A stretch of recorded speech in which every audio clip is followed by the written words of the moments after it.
konsep hipertensi sampai ini cara makainya gimana, diet hipertensi dan lain sebagainya harus dibaca-baca ya. Jadi ketika nanti ada warga yang tanya tentang hipertensi itu ada bedanya kayak gitu. Nah, ini penanganannya ya, kalau obat-obatan ya, baru mati ya, semoga saya ini. Saya mau sini biasa dipanggil Anda ya di RT 8 Mbak. berarti ada empat. Saya Bu saya Bu Dewi ya 9. Saya menurut Mbak Dewi. iya oke Ibu lanjut aja ya namanya ya. Jadi kalau yang kita pakai itu biasanya tensinya yang manual itu kan ada yang air rasa, ada yang kayak gini. Sebenarnya tuh yang paling bagus tuh air rasa karena resiko untuk errornya itu paling kecil kalau air rasa, cuma risiko pecahnya itu karena kalau air rasa kan itu kan pecah ya, gampang pecah, kalau kesenggol jatuh langsung pecah, takutnya melukai. Jadi takutnya kalau kena malah luka. Jadi solusi yang paling aman yang pakai ini.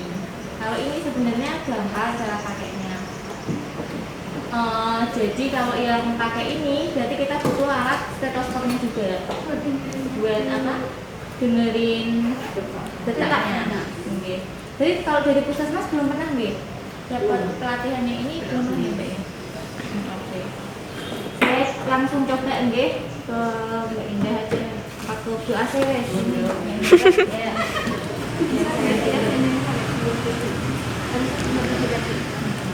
Jadi ini dulu tak jelasin dari yang alat ini. Jadi ini kan namanya stetoskop Bu. Caranya pakai jangan kebalik nih, ini kan radi maju. Nah, pakainya gini. Jangan gini. Ini kan gini. Jadi suaranya itu nanti kurang banter, kurang keras. Nah, kalau kayak gini dia lebih masuk ke telinga. Jadi yang tinggi yang kanan. Iya, jadi nekuknya ke dalam. Jadi arahnya ke depan kan. Nah ini yang di depan ini ada dua. Ini bisa dipakai, belakang sini juga bisa dipakai. Yang kita pakai untuk tensi itu yang besar. Nah cara tahunya aktif atau enggaknya itu bisa dicoba. Jadi kita pakai. Coba nomor betul-betul. Kalau ngecek langsung ke telinga ya, jangan di luar dulu. Biasanya yang dia tuh yang pakai di luarnya. Jadi kalau pakai langsung ke telinga biar benar. Nah cara tahunya ini yang aktif atau yang terpakai ini atau ini bisa didengar. Iya. Kalau iya kan Bu, suaranya keras. Coba diputar, serang gitu. AC mana? Pernah ya? Maksi gitu. Nah, kalau diputar nanti diketuk dia gak ada suaranya. Suaranya lebih pelan. Yang kita pakai ketika diputar dia suaranya keras. Ingat berarti. Nanti kan kalau untuk di kalau sama ini keras mana? Keras ini. Nah, berarti ini yang buka. Ini yang dibuka. Kayak gitu, Niki cobi semua biar denger dulu. Biar enggak asik sama stetoskop. Jadi kayak gitu cara pakainya.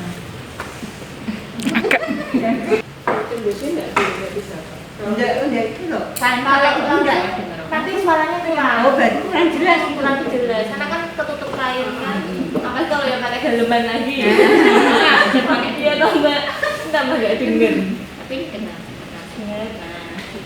Ngoten nggih untuk yang stetoskopnya. Nah, kalau untuk alatnya ini makainya sama. Kalau alat digital ini kan ada kayak gininya juga tuh. Nah, ini namanya manset. Ada kayak gininya tapi kan cuma saya lihat. Satunya untuk pompa. Nah, cara pakainya bisa. Ya udah pernah lihat pasti ya.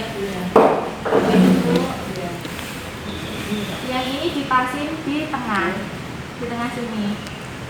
Ya, ini kan ada garis, ada garis jadi pas di tengahnya kan. Terus ya udah tinggal di pasang aja. kayak biasa. Kita terus pakai stetoskop.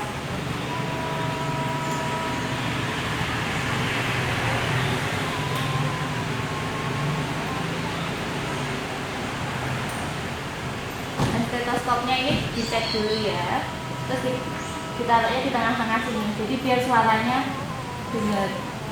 Ininya dipegang, tangan satunya mompa, ini diputar ke atas dulu buat buka, Nipolin dulu.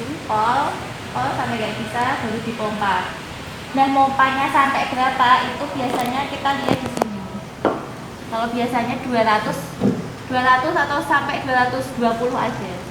Jadi ini dipompa. Apalagi kalau yang ada hipertensinya itu nggak apa-apa dipolin sampai 240 sih nggak apa-apa. Kalau yang nggak punya hipertensi 160 aja udah cukup. Ini sampai pol sini, terus dikeduni pelan-pelan. Dikeduni pelan-pelan turun sampai kedengeran suara deg. Nah,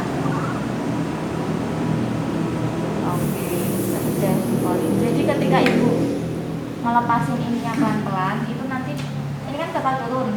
Nanti akan ada suara deg pertama. Itu berarti Itu yang yang tensi yang atas sampai nanti suara deg deg hilang. Nah, yang terakhir itu yang ke bawah. Jadi misal deg pertama di angka 140, deg sampai di 90 udah nggak ada suaranya lagi, berarti hasil tensinya adalah 140 per 90. Maten nggih? Sampai sini ada yang bingung nggak? Ada yang nggak dibuka. Ini berarti langsung dibuka aja. Di situ nggak apa-apa. Selama bajunya ini nggak tebel kan biasanya dia pakai jaket. Kalau yang tebel kan dibuka. Kan dibuka kayak ini. Ininya harus kencang gitu. Iya, kencang. Almetnya lepas.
Iya, nanti ada dengar suara jeduknya.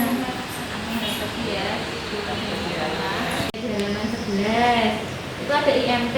Jadi cara ngitung IMT itu berat badan per tinggi badan kali tinggi badan. Jadi misal beratnya 50, tinggi badannya 150, berarti 50 dibagi 150 kali 150.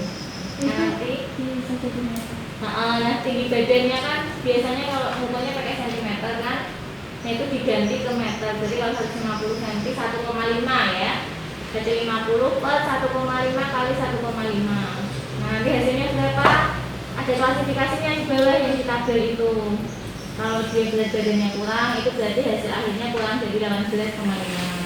Terus normal, kelebihan obesitas motor. Nah, sekarang Maaf berat, ini namanya semua ya laki-laki sama perempuan. sama perempuan, laki-laki sama. Ruang muda. Ruang muda sama. Jadi yang dihafalin gak banyak ya, Bu, ya. Jadi cuma ini toh. Nah, coba sekarang kita sama-sama hitung ya. Misal berat badannya Ibu A itu 60 tinggi. Di sana. Oh ya udah Ibu. Saya Tingginya berapa? Tingginya 143 berarti 50 tahun. 51 gitu ya. 51. Terus kita tinggi badannya nanti 143. 143 kan 1,43 kali 1,43. Nah, ini pakai kalkulator, itu lagi buat kalkulator. Saya akan tiga bulan, ini toh 51 dibagi 1,43 kali 1,43 berapa enggak? 2,0 2,0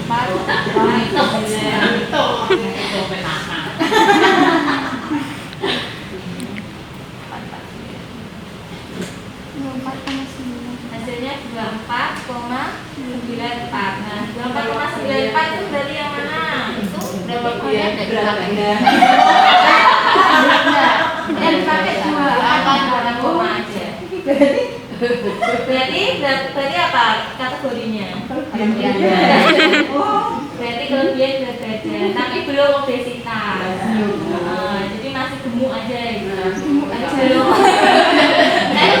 obesitas. Belum obesitas, belum santai. Tapi yang jumlah Kan batasnya kan 24,9, mepet naik 1 atau naik sedikit lagi sudah obesitas. Naik 0,1 udah obesitas. Dari kecil loh. dia satu. Jadi tujuannya fungsinya kita tahu dia kurus berat badannya atau kegemukan itu malah hipertensi nanti. Semakin dia obesitas maka resiko hipertensinya semakin tinggi. Kayak gitu. Nah kalau udah mulai kayak tadi Bu Angga tadi kan udah maksudnya ke kelebihan berat badan. Berarti udah mulai harus mengurangi ngemilnya, dietnya mulai diiniin lagi. Gitu. Ibu mau mulai deh. Assalamualaikum warahmatullahi wabarakatuh. Oke, sebelumnya terima kasih Ibu udah sampai ada senang ngasih saringan deh untuk mengikuti kegiatan ini. Nah kalau kemarin kita sama kenalan deh, kasih ingat deh pulau dia sini Mbak Indah. Nah untuk sore ini menjelang malam kita nanti belajar terkait hipertensi. Kalau kemarin kita sudah belajar tensi caranya tensi yang begitu seperti apa, baik dengan digital maupun dengan yang manual. Hari ini kita belajar konsepnya. Jadi kalau misalnya ada lewati hipertensi, terlebih ketika posisi itu ada info yang bisa kita berikan, ada info yang bisa kita sharingkan, maksudnya. Oke, kita mulai deh dari halaman 4 terkait konsep hipertensi. Nah, kalau ibu di sini biasanya kalau dengan hipertensi itu yang diketahui apa? Hipertensi itu apa? Darah tinggi. Nah, tahu yang kalau darah tinggi itu gimana? Tensi tinggi, pusing. Terus kalau tensi tinggi itu berapa per berapa sih biasanya? 100 lebih dari 100. Nah, kemas beda-beda nih ya, tidak 90 atau tidak 100 mungkin faktor usia ya Mbak. Oke, betul. Jadi hipertensi memang ketika seseorang dibilang hipertensi itu harus ada hasil pemeriksaan tekanan darahnya. Jadi nggak bisa pusing, tampaknya sakit, hipertensi nih, hipertensi. Nggak bisa ya, jadi harus tetap hipertensi. Nah, ketika hasilnya itu ada di tabel deh, itu ada kategori-kategori dari hasil pengukurannya. Dibilang hipertensi ketika lebih dari 140 per 90. Jadi misal tensinya 140 per 80, salah satunya kan sudah 140 tuh. Nah itu sudah hipertensi ringan. Kayak gitu. Jadi walaupun yang salah satunya normal, satunya itu sudah termasuk hipertensi, tetap hipertensi. Kadang kan bingung ya. Iya. Nah itu walaupun salah satu tinggi atau ketika atasnya tinggi, bawahnya normal, dia tetap hipertensi. Atau sebaliknya ketika bawahnya tinggi, atasnya masih 120 misal, kita tetap hipertensi. Ya, seperti itu. Nah kategori-kategorinya macam-macam. Jadi ada yang dibilang hipertensi ringan, sedang sampai tinggi. Ketika biasanya kalau yang seperti itu gejalanya macam-macam. Ada yang mulai pusing, tengkuknya sakit, cenut-cenut, ada yang sama sekali tidak ada gejalanya. Nah makanya justru yang ibu-ibu atau bapak-bapak lansia yang biasanya tidak ada gejalanya itu yang bahaya. Karena berarti tidak ada respon dari tubuh yang memberitahu ini loh ada masalah, itu nggak ada, sudah tidak ada. Jadi tubuhnya itu sudah menganggap darah itu normal. Nah itu yang berbahaya karena nanti resikonya komplikasi kalau tidak rutin dikontrol. Gitu. Nah macam-macam nih penyebabnya ya, di situ ada usia, jenis kelamin, ras, pola hidup dan diabetes mellitus itu gula. Nah kebetulan kalau warga-warga kemarin yang CRB4 itu memang usianya sudah termasuk yang lansia. Jadi yang semakin tua itu memang resiko terkena hipertensinya semakin tinggi.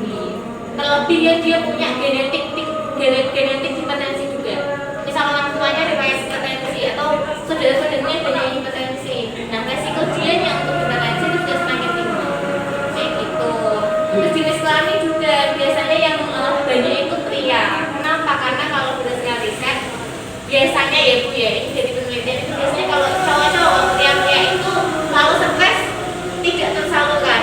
Jadi kalau ada pikiran itu biasanya dipendem, jadi tidak dikeluarkan. Nah, itu yang menyebabkan tensinya naik. Itu juga bapak kan nonton deh, misal anaknya minta jajan, minta itu, pikiran terus biasanya juga dikit-dikit lebih marah, lebih emosional. Nah itu faktornya seperti itu. Nah kalau ibu-ibu kan biasanya kalau stres ngomel, tersalurkan ya Bu ya. Nah terus pola hidup nih, pola hidup biasanya kayak merokok, terus yang dia kemarin kita membuat IMT ketika dia obesitas. Nah itu dia juga beresiko lebih tinggi, karena ketika obesitas berarti lemak yang ada di tubuh itu kan lebih banyak daripada yang pernah. Nah lemak itu yang misal saluran pembuluh darah itu kan harusnya cuma darah aja. Nah kalau tambah lemak dia semakin tekan, jadi kan semakin sempit, makanya tekanan darahnya semakin tinggi. Jadi kayak gitu. Lalu yang gula juga, karena orang kalau gula itu tanda gejalanya gak jauh beda sama hipertensi ya Bu ya. Jadi biasanya kita sulit membedakan itu hipertensi atau yang gula nih. Makanya rutin kontrol untuk gula sama tekanan darahnya seperti itu. Lalu kalau tanda gejala udah biasa ya Bu ya, pusing, nyeri tengkuk. Biasanya dia mual-mual juga rasanya kayak gitu. Terus kalau komplikasi, nah ini yang banyak ibu-ibu atau bapak-bapak lansia itu nggak apa-apa, aku nggak sakit apa-apa, cuma tekanan darah tinggi aja, cuma tensinya tinggi. Tapi nggak pernah periksa nih apakah jantungnya itu sudah bermasalah atau belum, ataukah apakah paru-parunya itu bermasalah atau enggak, ginjalnya bermasalah atau enggak. Nah ini yang harus diperiksa ketika tekanan darahnya itu sudah biasa tinggi, apalagi sudah konsumsi obat, itu harus ada pemeriksaan, cek laboratorium, cek darah, atau cek jantung, ginjal dan lain sebagainya. Karena kan kalau obat hipertensi kan dikonsumsi rutin ya, setiap harinya dan kebanyakan itu seumur hidup, itu pasti akan berpengaruh ke ginjalnya. Nah apakah ginjalnya ini masih baik-baik saja atau tidak. Terus kalau yang merokok, paru-parunya gimana? Terasa rokok aku 1 hari 10 nggak ada efeknya, kok nggak sesek nggak apa, tapi kan nggak pernah tahu kondisi di paru-parunya seperti apa. Terus biasanya kalau jantung, kalau lansia itu kan menganggapnya bisa naik tangga capek wajar udah tua. Padahal kalau pada lansia atau bahkan belum lansia pun kalau sesek sampai udah capek itu sudah arah jantung. Jadi misal jalan itu ada pengukurannya kayak kalau periksa dokter itu, misal kita jalan 100 meter itu kok sudah sesek atau sudah kos-kosan, jadi jantungnya bermasalah. Nah bermasalahnya apa ya itu yang bisa lebih dalam lagi seperti itu. Jadi kalau komplikasi hipertensi itu arahnya ke jantung, karena pusat tekanan darahnya, pusat semua sirkulasi darah, peredaran darah itu ada di jantung. Terus kan banyak ya kalau ibu bapak itu misal nyari di bagian dada di jalan itu dianggapnya nggak apa-apa kali berdekan atau pikiran tarikan aja nanti tarikan sampai merah kayak gitu udah anggapnya gak enakan, tapi jadi periksakan karena itu salah satu tanda gejala dari jantung, serangan jantung. Nah serangan jantung itu bahaya. Kadang kalau hipertensi kok nggak pernah periksa, nggak pernah tanda gejala, tiba-tiba nyari itu bahaya. Karena serangan jantung itu ada waktu penanganannya. Kalau saya tidak salah ingat itu kurang dari 5 menit. Tapi kalau lebih dari itu potensi untuk meninggal itu jauh lebih tinggi. Karena banyak ya yang serangan jantung misal lagi sholat atau lagi apa geletak, nggak segera dibawa ke rumah sakit, perjalanan sudah gagal. Nah itu karena penanganannya yang terlambat. Lanjut, nah pemeriksaan apa aja yang harus dilakukan? Itu biasanya ada pemeriksaan rutin, pemeriksaan laboratorium. Kalau kemana sih 6 bulan sekali, 6 bulan sekali periksa laboratorium. Jadi tahu dari darahnya itu tahu nanti ini punya resiko penyakit kemana saja itu bisa dilihat juga. Atau dari genetiknya ini sepertinya gula nih, dari orang tuanya punya gula nih, itu nanti bisa dipantau dari situ. Tekanan darahnya tinggi bisa dipantau dari situ. Terus biasanya di pemeriksaan jantung itu ada EKG ya, pernah ya yang silakan jantung, pernah di alat-alat yang seperti itu buat ngecek jantung. Nanti biasanya kalau jantung itu ada cek langkah yang tadi saya bilang, nanti jalan atau pakai treadmill biasanya ya, kayak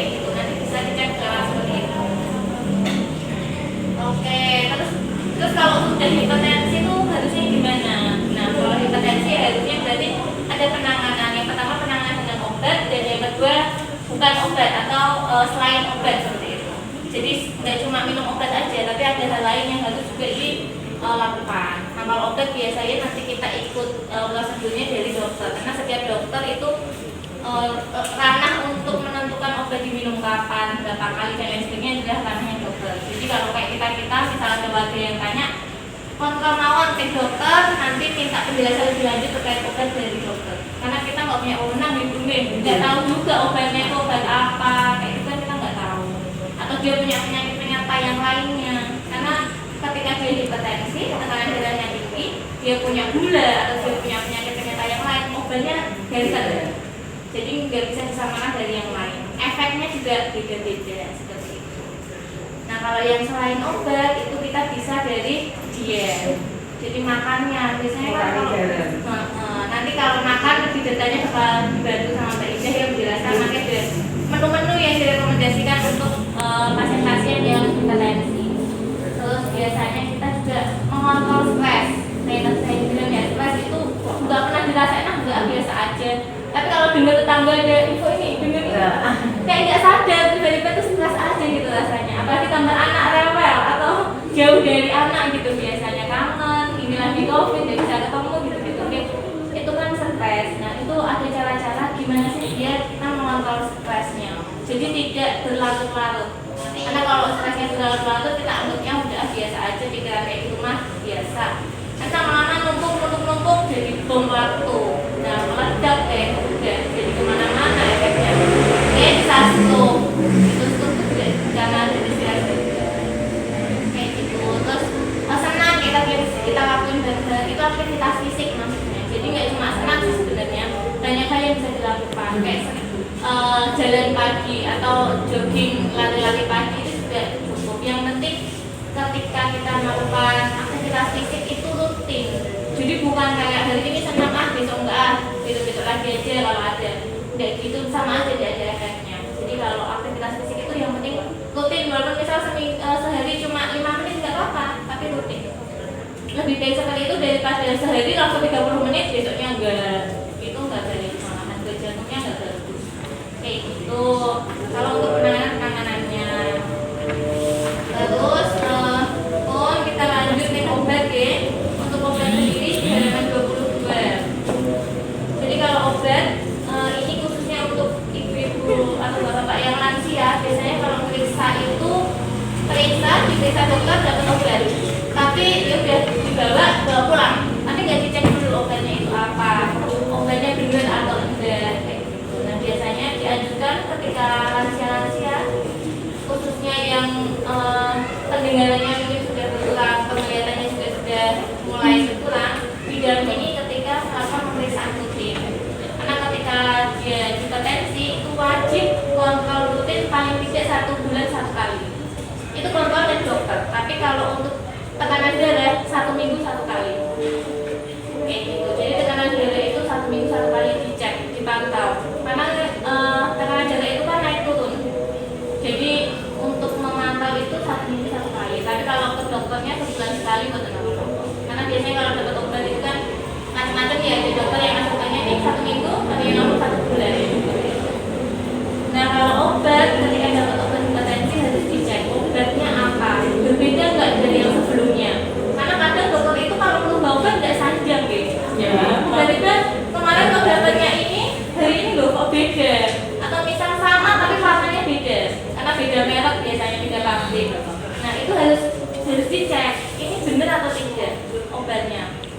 Dan kalau misal dirubah kenapa obatnya dinaikkan, itu harus ditanyakan. Karena biar kita tahu apakah memang ada perburukan kondisi kita atau memang kita punya penyakit lain, penyerta yang lain yang kita nggak dikasih tahu biasanya. Jadi harus dipastikan obatnya, warna obatnya, jumlah obatnya, terus dosisnya. Karena kalau obat hipertensi itu kan ada yang 5 mili, ada yang 10 mili.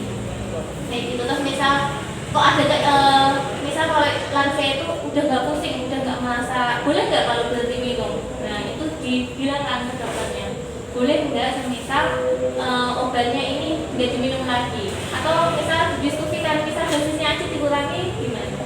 Karena kalau dokter nggak pernah dibilangin kita perkembangannya seperti apa, dokter nggak tahu gitu. Jadi obatnya dikasihnya sama aja.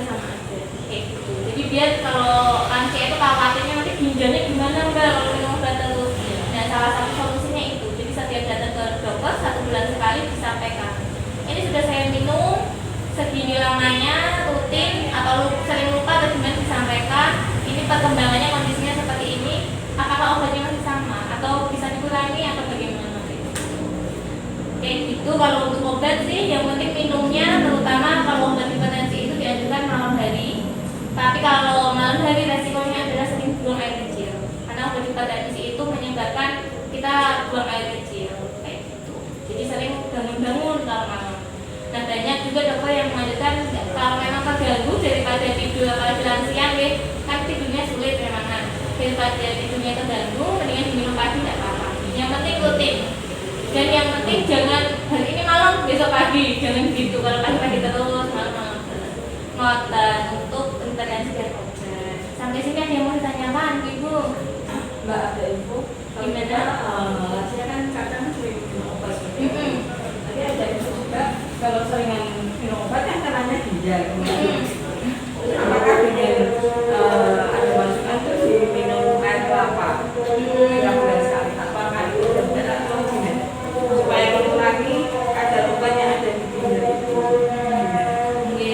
Sebenarnya kalau air kelapa atau misalnya kayak obat herbal lainnya atau minum toga ya, tanaman toga yang lainnya itu sebenarnya sejauh ini belum ada penelitiannya. Jadi belum ada penelitian yang menyatakan itu efektif untuk ke situ. Jadi lebih disarankan untuk periksa kondisi ginjalnya, terutama air kencingnya dipantau. Biasanya kalau mulai terganggu itu biasanya 1 hari bisa lebih dari 6 kali. Kan normalnya 4 sampai 6 kali buang air kecil sehari. Kalau lebih dari itu berarti ada masalah nih. Kalau kita biasanya dia beseran gitu. Dan beseran tuh tergantung lah minumnya gimana. Kalau ternyata minumnya sedikit tapi kok keluarnya banyak itu kan berarti masalah. Atau misalnya minumnya banyak nih sehari sampai 18 atau sampai 1,5 liter botol besar. Tapi kok pipisnya cuma 2 kali. Nah berarti ginjalnya juga bermasalah. Jadi yang paling efektif dia periksa. Kalau air kelapa belum ada sih penelitiannya nih. Tapi kalau sejauh tidak ada efeknya setelah minum ya nggak apa-apa. Itu kan sugesti juga ya, bantu juga. Kalau kan setiap hari minum 4-5 obat ya, tapi numpuk itu kan sampai 1 bulan. Ya, semua dokter mesti kasih obat 1 bulan atau mungkin 3 bulan. Dengan ada yang menangani dengan cara seperti itu setiap bulan sekali dia minum obat. Infonya paling nggak mengurangi kondisi yang ada di ginjal. Selama dicoba tidak ada efeknya, maksudnya nggak ada efek samping yang mengganggu, tidak apa-apa dilanjutkan. Tapi kalau berdasarkan medis memang belum ada gitu penelitiannya. Nggak ternarik? Nanti dilanjut ke mawar deh, yang diet kalian yang stres ya. Nah, di sini yang pertama saya pernah baca buku diet dan hipertensi. Nah, itu di sini halaman 12 itu. Ya, itu ada anjurannya di situ, anjuran konsumsi makanan untuk penderita hipertensi. Dari mulai membatasi konsumsi gulanya, kemudian garam, terus makanan cepat saji, kemudian juga yang berlemak, terus minyaknya tinggi, kayak gitu juga dibatasi. Kemudian juga disarankan untuk makanan yang sehat kayak buah, sayuran, kayak gitu, ikan, juga itu bagus Bu. Terus sudah ini di bawahnya juga ada makanan yang harus dihindari dan dibatasi juga Bu. Kayak tadi itu lebih rinci. Kayak misalnya makan nasi padang tiap hari kan enak itu ya. Itu kan lemaknya tinggi, kemudian makanannya bersantan, terus minyaknya juga tinggi, kayak gitu juga. Terus nanti tambah makannya pakai otak gitu kan. Enak gitu kan, itu juga dikurangi Bu, bisa. Terus kayak yang sebenarnya seandainya kita nih ada rencana makan salad nih gitu. Tapi ternyata makan saladnya pakai mayones gitu kan, sama aja gitu. Jadi mayonesnya itu yang kayak ya itu sama aja gitu. Kalau udah pakai mayones ya udah enak apa? Kayaknya Kan saya aja udah enak Mbak. Terus juga di ini di sebelahnya yang halaman 13 itu ada ukuran porsinya atau porsinya yang harus cuma ini setiap kali makan berapa aja.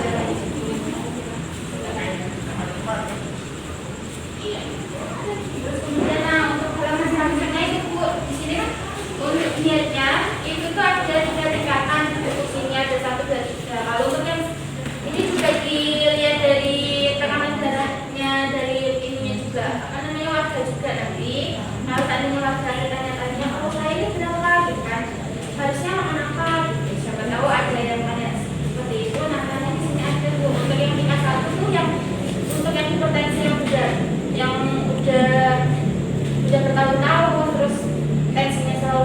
gitu, atas ratu-ratu itu masuknya yang tingkat 1. Di sini juga ada resep-resepnya Bu, kayak sayuran gitu. Udah lengkap kayak berapa banyaknya garam juga. Kalau yang tingkat 1 itu malah sama sekali nggak boleh menambahkan garamnya di masakan. Kalau untuk yang tingkat 2-nya itu boleh tapi sedikit Bu, di halaman 16 itu. Itu yang tingkat 2-nya. Kalau di sini itu bisa menambahkan garam dapur itu 2 sendok teh. Oh ya, setengah sendok teh astagfirullah. Terus juga ada yang tingkat 3, ada yang tingkat 3 ini agak enak Bu. Mungkin yang dia hipertensinya baru-baru, terus dia juga nggak terlalu tinggi kayak 130 kayak gitu. Itu agak enak ya dia resepnya, telur bumbu pedas kayak gitu yang tingkat 3. Terus untuk selanjutnya yang tadi yang sudah dijelaskan sama Mbak Dias tadi kan salah satu penyebab hipertensi kan ada stres ya Bu ya, yang ditahan gitu kan. Terus nanti bakal ada bom waktu gitu. Nah, untuk biar nggak terlalu stres kayak gitu, bisa pakai ini beberapa cara. Di sini ada beberapa cara. Halaman 23 Bu. Nah di sini tuh sebenarnya banyak Bu buat menurunkan stresnya. Kayak bisa yoga, terus hipnotis, tapi hipnotis perlu ke yang profesional gitu ya Bu ya. Perlu biaya juga. Kemudian juga bisa ke fasilitas kesehatan terdekat kayak gitu. Terus juga bisa terapi. Nah, salah satunya itu terapi relaksasi nafas dalam Bu, itu yang paling murah, nggak memerlukan biaya. Jadi untuk relaksasi nafas dalam ini kayak kita cuma seandainya kita stres gitu kan, mau marah gitu. Tapi biasanya kayak dijelasin Mbak Dias tadi, kalau bapak biasanya kan nahan gitu ya, kayak diem aja gitu. Terus nanti tiba-tiba badannya kurus gitu kayak bapak saya gitu. Jadi itu Dikasih kanan. jadi itu bisa kayak tarik nafas dalam gitu terus dikeluarkan kayak gitu. Tapi kayak yoga kan ya Kak ya? Gimana Yoga. Hampir kayak yoga tapi ini lebih fleksi simpelnya. Enggak, tanpa gerakan. Dicoba ya biasa coba. Mbak Dia saya coba ya. Nah, badannya dilaksanakan dulu, lebih relax. Kemudian bisa memejamkan mata, bisa tidak Bu. Terus tarik nafas dalam posisi yang paling enak. Dan tahan. Tahannya 2 detik. Kemudian keluarkan, tahannya 2 detik, kemudian keluarkan. Terus tarik nafas dalam lagi, tahan 2 detik, kemudian keluarkan. Dikeluarkannya lewat mulut ya. Terus juga selain itu juga bisa sih Bu sebenarnya kayak kalau misalnya udah berulang kali nih kok kurang efektif gitu kan, nafas dalam aja gitu. Bisa sama kita apa yang namanya ya?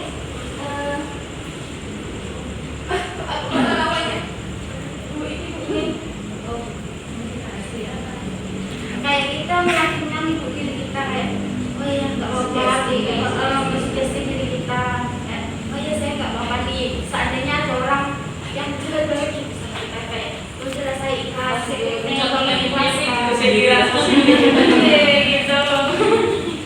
Mencoba berpikir yang positif aja. Mungkin itu juga bisa membantu. Sesuai dari penelitian yang sudah ada itu seperti itu. Bisa membantu kalau seandainya nafas dalam kurang efektif. Mungkin dari yang sudah saya tambahkan aja ada yang ditanyakan itu. Kalau makan pedas itu berpengaruh nggak untuk pedas? Kalau untuk makan pedas itu biasanya ya Bu ya, kalau makan pedas kan selalu beriringan sama minyak gitu ya. Nah itu tuh juga bisa sih Bu. Tapi kalau untuk penelitiannya belum ada. Tapi kan biasanya kalau pedas tuh identik sama minyak gitu ya Bu ya. Jadi ya minyaknya tadi.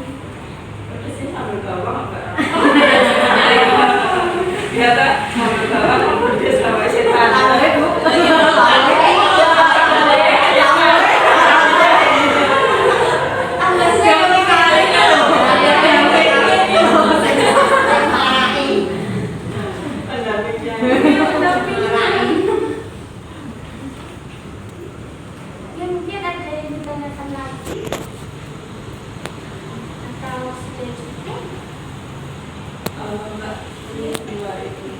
Kadang kita waktu misal masih muda ya, titik tertentu dari usia kita tensinya kan muda. Terus berbalik mulai usia 50 itu tinggi. Itu faktor tua atau karena apa ya? Faktor pola makan. Karena kan dulu tuh aku makan terus itu. Iya. Seperti saya dulu Kan deh. tensinya masih kadang 80, 60, kadang 90, 60. Tapi usia meranjak ke 50 ini kok ya sebelum 50, 40 sudah tensi sudah tinggi seperti itu. Itu faktor apa? Mungkin faktor stres dan macam-macam atau gimana? Usia sih yang paling pengaruh ketika dia memang sudah lansia itu kan di atas 65 sebenarnya. Tapi kalau 50 kan udah dewasa akhir lah. Itu memang usia sangat berpengaruh. Ibu saya saja, ibu saya itu biasanya juga rendah dulu, tapi sekarang tinggi. Vaksin aja tuh nggak bisa. Oke. Nah itu memang usia sangat pengaruh. Ditambah pola makannya. Kan kalau anak-anak zaman dulu makan malah masih muda semua dimakan di pasar. Numpuknya nanti di akhir, sakitnya nanti di akhir. Ketika dia lansia sudah mulai tua itu di akhir. Terus stres juga berpengaruh, banyak juga pengaruhnya. Tapi yang paling jelas di usia. Dominan ya itu. Oke, usia sangat dominan. Apalagi aktivitas fisiknya kan mulai turun ya. Kalau masih muda kan olahraga masih kuat. Tiap minggu misal ke TRJ lari 6 putaran, 12 putaran. Lansia bolo-bolo. Belanja aja udah kayak udah capek ngoten.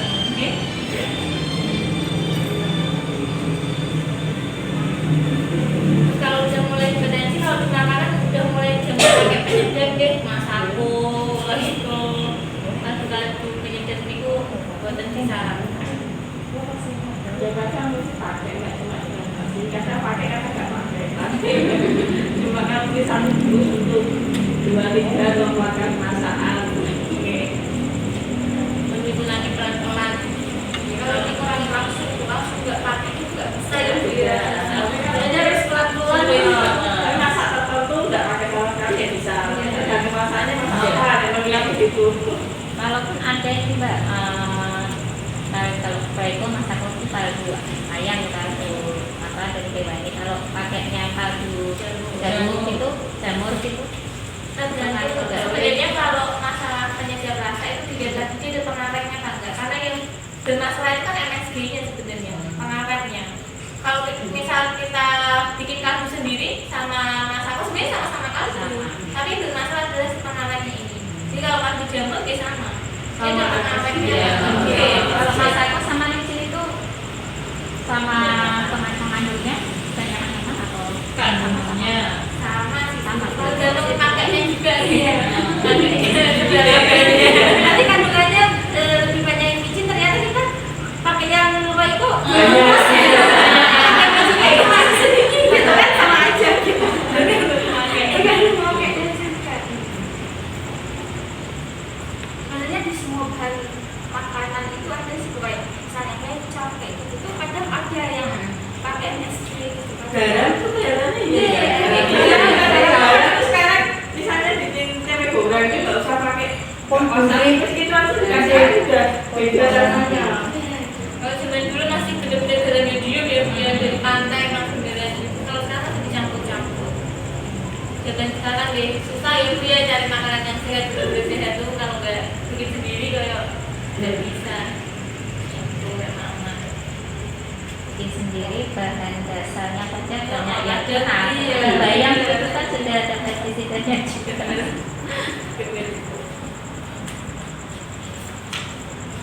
Terus nonton kenalin. Jadi mau tanya di luar yang dijelasin ya buat nopo selama terkait hipertensi. Nah, kalau asam lambung itu bisa pengaruh ke jantung nggak? Asam lambung ke jantung GERD ya. Itu asam lambung sudah didiagnosis atau asam lambung aja nih? Karena penyakit ketika kita diagnosis sendiri itu nggak akurat tuh. Karena memang harus periksa. Semua penyakit itu harus dokter yang sajang baru benar.